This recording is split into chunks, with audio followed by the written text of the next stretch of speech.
ধর্ষণে ৮ মাসের আত্মহত্যা, পঞ্চম শ্রেণীর ছাত্রী মুদি দোকানে গ্রেপ্তার।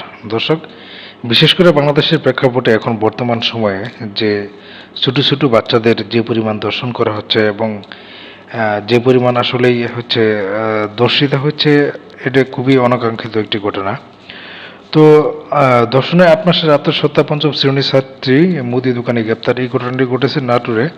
তো এই বিষয়ে আরটিভি একটি নিউজে একটি খবর প্রচার করা হয়েছে এবং সেই নিউজে আসলেই কি লেখা হয়েছে সেই বিষয়টি আমরা জেনে আসব। নাটোরে খাবারের প্রলোভন দেখিয়ে পঞ্চম শ্রেণীর এক ছাত্রীকে বারো বারো বছর বয়সে একাধিকবার ধর্ষণের অভিযোগ উঠেছে উসমান ৫৬ নামে এক মুদি দোকানি বিরুদ্ধে। দর্শক, এখানে যে ছবিটি দেখতে পাচ্ছেন, মুরব্বী, তিনি আসলে তার বয়স ৫৬ বছর। তিনি আসলে খাবারের প্রলোভন দেখিয়ে তারপর হচ্ছে সেই পঞ্চম শ্রেণীর ছাত্রীকে ধর্ষণ করে। তো শিশুটি বর্তমানে ৩২ সপ্তাহের বা ৮ মাসের আত্মহত্যা, চিন্তা করা যায়। এই ঘটনায় ভুক্তভোগী শিশুর বাবা নাটোর সদর থানায় মামলা করার পর মঙ্গলবার ৯ জুন অভিযুক্ত মুদি দোকানিকে গ্রেপ্তার করে পুলিশ। ঘটনাটি জানাজানি হওয়ার পর বুধবার ১০ জুন সকালে অভিযুক্ত ওসমানের দৃষ্টান্তমূলক শাস্তির দাবি মানববন্ধন কর্মসূচি পালন করেছে স্থানীয় এলাকাবাসী। পরিবার ও স্থানীয় সূত্রে জানা গেছে, নাটোর সদর উপজেলার একটি গ্রামের বাসিন্দা শিশুটির পরিবার হিন্দু ধর্মাবলম্বী। তার বাবা শহরের একটি দর্জির দোকানে দিনমজুর হিসেবে কাজ করেন।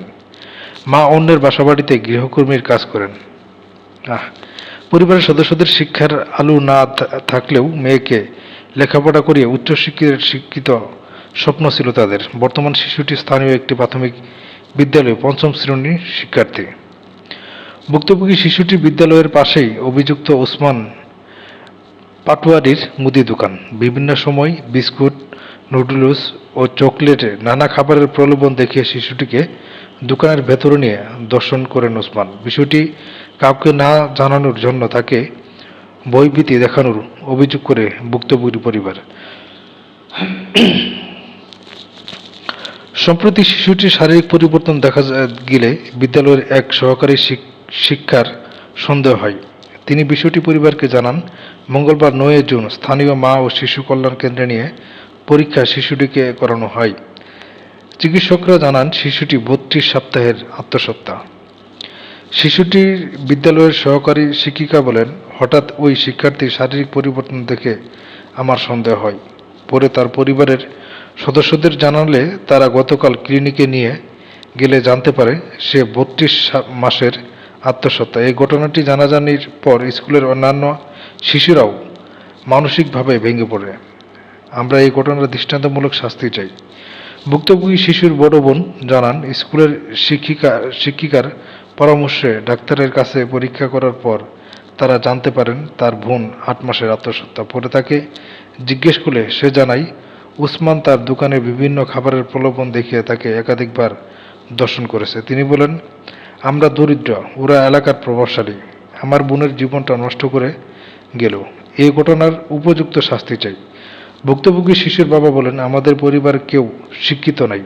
অনেক আশা ছিল এই মেয়েটিকে উচ্চশিক্ষায় শিক্ষিত করার, কিন্তু এখন সব আশা শেষ হয়ে গেল। এখন মেয়েকে শিক্ষিত করা তো থাক, তার জীবনটাই নিয়ে টানাটানি। এই বিষয়ে নাটোরের পুলিশ সুপার মোহাম্মদ শরীফুল হক বলেন, এই ঘটনায় মামলা হয়েছে। এই ঘটনা জানার সঙ্গে সঙ্গে অভিযুক্তকে গ্রেপ্তার করা হয়েছে। তদন্ত চলছে। দ্রুতই তদন্ত শেষে আদালতে প্রতিবেদন জমা দেওয়া হবে।